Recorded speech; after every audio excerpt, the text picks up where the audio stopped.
Okay, guys, let's choose what kind of tea are we going to have today. So we have BOH. This is Minuman Botany Peppermint. This is peppermint, the one I made last time. So this is, I think, oolong tea, which was brought me. That is dahong pao. I'm sorry. But you need to rinse this with hot water once before you put it inside. But I don't think I don't have the strainer yet. So we're not going to use the dahong pao today. So it's not also the twinings, which is pure chamomile. This will give you good night's sleep. Instead, for today, I'm going to use strawberry and raspberry. Wow, this is very nice kind of tea. Yes, there is a tea bag already, which we're going to put inside our tea cup.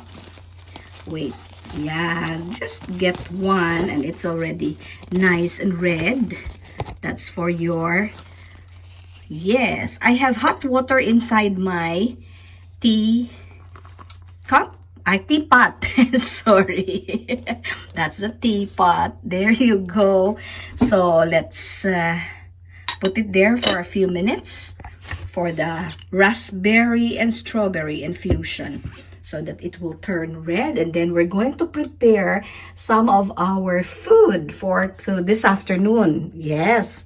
So what kind of food did I prepare? I got bacon sandwich, I think. I'll see, with the 3 cheeses. So, but I'm going to cut them into smaller. Okay, wait. Good, there you go. I have Dunkin' Donuts with sprinkles. So this is the chocolate one. Anyway, I will eat this. So with sprinkles, how cute. That's for your patisserie. So simple ones. Anyway, I'll just put 2. Yes. No one will be joining me for tea, so it's okay. That means I will be eating all this. So this is munchkins with Bavarian inside, and this one is another munchkin with strawberry inside. And here is another one. How do you call this? I forgot. Orange one. So there you have it. Wow, so nice. So nice and pretty. So there you go for the patisserie. For the, let's go to prepare our, this sandwich I bought at 7-Eleven. So it's heated already, heated na. So 3 cheeses grilled, you see? So there, I have already divided them. Small 3 cheese sandwiches. So these are all for our afternoon tea party. So anyway, Simply Jane lang naman. Baby Cloud will not be joining me. There you go. There. So this is just our snacks. We'll be snacking on this for afternoon tea. There you have it. So simple tea, afternoon tea at home. There you go. So we have sandwiches. We don't have scones today, and we have our sweets there, which are munchkins from Dunkin' Donuts. But this is not sponsored, guys. Yes, and then let's try and check our, wow, there you go. It's already red now. It's getting redder and redder. It's strawberry raspberry tea. And let's pour, shake a little bit. Yes, so there you go. It's already darker, getting darker. That's our strawberry raspberry tea. Enjoy your tea. Nothing on the 3rd lowest tier. It's okay because you will get so stout afterwards, diba? There you go. There you have it. There you have it. I still have here. Okay, but that will be for tomorrow. Pwede naman, you can refrigerate that. Okay, for another tea time. Okay, so enjoy your tea. And that's our strawberry raspberry tea. So the grilled sandwich I bought for 60, less discount, less 20% discount because I'm senior. And this one, I got those also with 20% discount from Dunkin' Donuts, you see. So if you are a senior here in the Philippines, you have lots of discounts. So enjoy. Just for a little chica, the chamomile tea is good for sleeping. For those of you who have difficulty sleeping, you drink a cup of chamomile tea an hour before you go to bed. And if you have flatulence, your tummy is you have discomfort, tummy discomfort, so you drink your mint tea. And this one, raspberry strawberry tea, what good is there in this? It's just so lovely, red and something like that. But I know there is always a good health benefits. So let's try and check what are the good health benefits coming from strawberry and raspberry tea. Do you want coffee, tea, or me? Ayan, so I know already what good this strawberry raspberry tea can do. So it's actually full of antioxidants and it's full of polyphenols. Vitamin C is actually yung vitamin C po is good for immunity.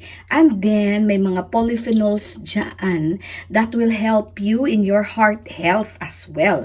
So, heart health, kasi ang ganda po ng heart health, kailangan natin yan to lower our blood pressure. If you have high blood pressure, Simply J naman okay lang. Okay, kasi chill-chill lang naman po tayo. Ayan, tapos ito, so it's a yummy. It's not sweet actually, but it's a different taste from all the other teas, diba? So, the question is, coffee, tea, or me? I love strawberry raspberry tea. Yes, to improve your immunity. And let's eat some. Wow. Yes, because this one was actually grilled. Nice. Wow. Drink some tea.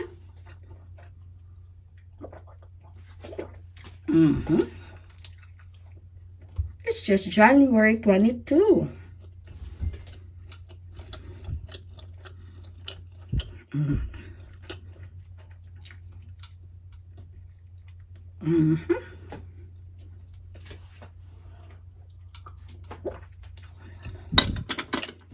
So yummy.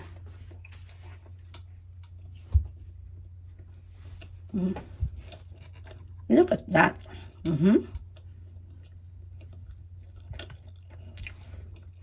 3 left.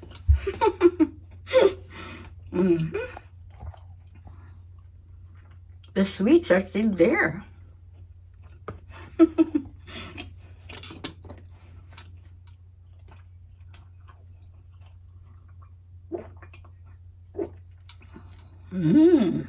And you can still refill.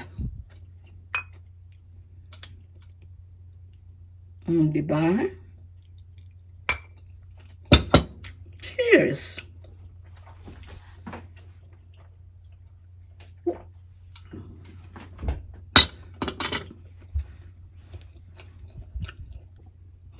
Next up, guys, it's almost Valentine's Day, right? So here is one for you. Advanced Happy Valentine's Day from Simply Jane. Okay, and I'm going to introduce you to a friend who is making all of my decors. Yes, she's selling them, not so expensive. Just like, for example, this one, I bought that only for 75 pesos. Ito, 500. Ang ganda-ganda na po, di ba? Ng kanyang bouquet. Ito po, ang mura lang ng gawa niya. This is for Valentine's Day. Oh, love, love, love. Nice. Ayan, oh. Nice.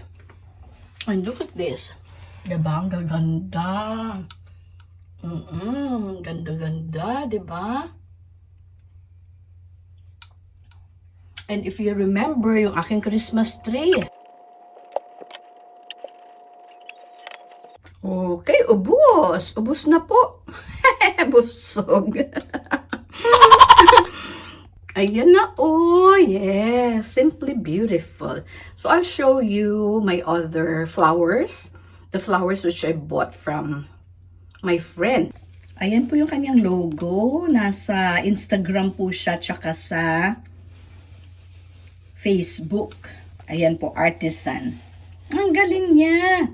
Ang gaganda ng kanyang creations and hindi po siya mahal bumenta. Ito po. Simple, para din po sa aking mga friendship dito po sa YT. A simple reminder that you are appreciated, wishing you joy, warmth, and a lovely day ahead. Diba? Diba? Diba? Diba? A lovely day ahead. I love you all. Ayan guys, do you remember my little Christmas tree? Ayan, gawa din yan ng friend ko who is working on, ito po yung mga twistable something. Ang galing niya po talaga, no? Ayan po, ang ganda ng kanyang gawa. Ayan din po yung nilagay ko sa aming door. Ayan, tingnan niyo po yung wreath that I placed on, okay, our doorway. Yes, nag-enjoy lang po ako talaga dyan. Ito po last Christmas, yung wreath, I hanged on the door. Okay. Ayan po ang ating mga binili. Doon po kay Laikiniel.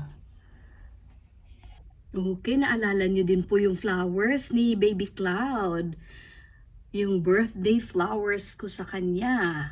Doon ko rin po binili yan.